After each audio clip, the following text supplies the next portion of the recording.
What's up, everybody? Welcome back to the Live with Brandon Blakeney podcast. Of course, I'm your host, Brandon Blakeney, aka Brandon Lee TV. You know I got another banger for you, so kick back, relax, and come take a ride with me. You are now locked into the Live with Brandon Blakeney podcast. Here is your host, Brandon Blakeney. So after a record-breaking year in the WNBA, we saw the New York Liberty become crowned champions, and it was a year full of emotions, a roller coaster ride of sorts, but it was also a lot of firsts in this season as far as viewership, profits, revenue coming in, and new sponsorship deals. And with a new bargaining agreement looming for the 2026 season, free agency is expected to be crazy. Now, last season, Caitlin Clark in the NBA draft of 2024, WNBA draft of 2024, made headlines, made waves throughout the league on and off the court, and it was the most watched draft that we've seen in the history of the WNBA. This year, the draft is highly anticipated once again with some superstars in the making, including Paige Bueckers headlining this class, leading the way. Now, a lot of y'all especially have asked me in the past, how in the hell does the WNBA draft work?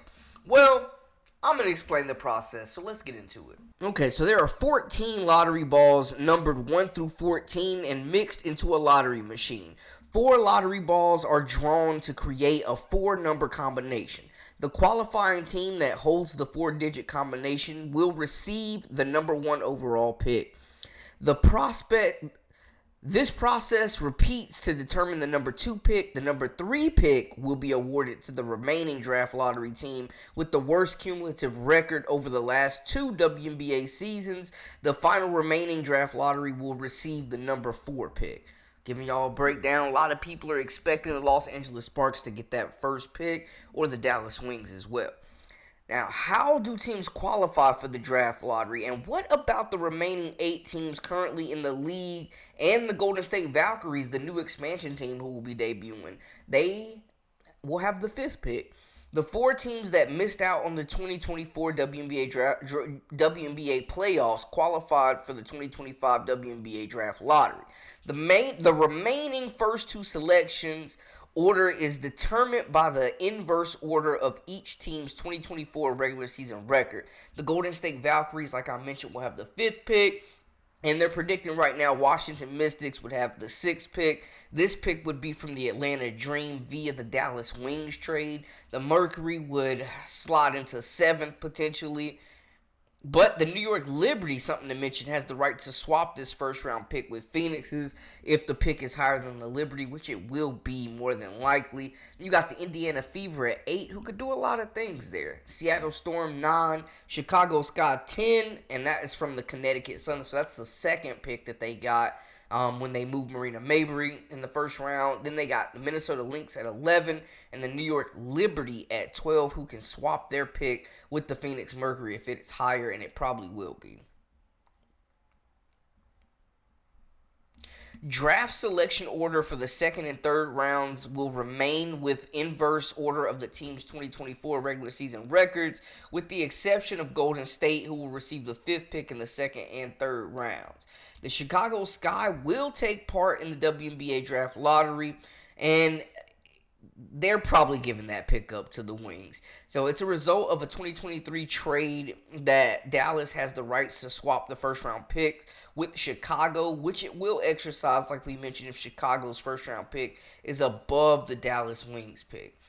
The draft could be potentially on November 1st, and looking at it, it's going to be, I think, some people may not be as excited about this draft. I don't know if it's going to have the same star power, but when you think about Paige Bueckers, Kiki Riefin, Anissa Morrow, Janiyah Barker, potentially Flau'jae Johnson, Raven Johnson, Tahina Pau, the list goes on, man. There's a lot of talent top to bottom. Sonia Citron, Olivia Miles.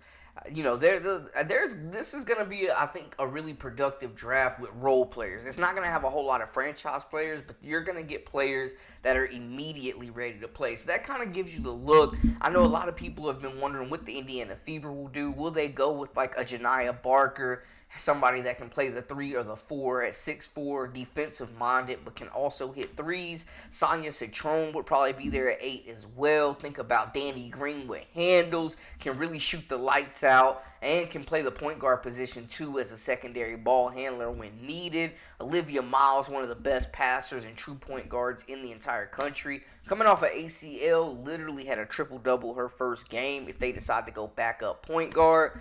We know they still have some moves to make in free agency as well, but 8th pick, you could get a very quality player at 8 depending on how this draft falls. A lot of people have Beckers going number 1, and that would, potentially go to the Los Angeles Sparks. She would be a great fit there with Rakia Jackson. Cameron Brinkenher in the pick and roll would be insane.